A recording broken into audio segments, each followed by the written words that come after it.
In 1972, researchers at MIT concluded that society was on track to collapse by the year 2040. A follow-up study conducted by an analyst at KPMG found that we are ahead of schedule. Advanced human civilizations have existed for at best 10,000 years.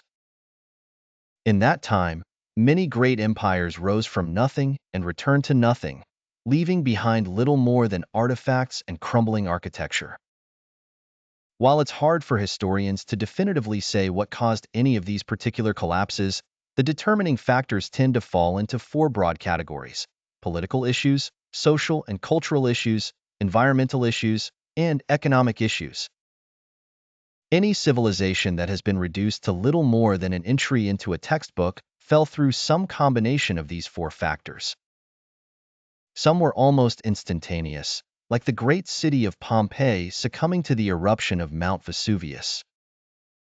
Others took a few weeks, like the Aztec Empire collapsing after 93 days of resistance against the Spanish. Some took centuries. 300 years separated the height of the Roman Empire from its eventual collapse. Our modern civilization is the greatest ever known, hundreds of thousands of times wealthier and more advanced than even the most massive empires of history could have imagined.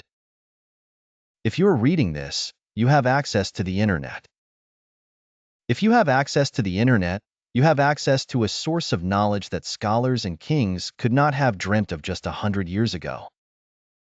The same is true for other modern luxuries that we take for granted: climate control, worldwide travel, cheap and effective clothing, medicine, instantaneous communication, plentiful and safe food, water on tap.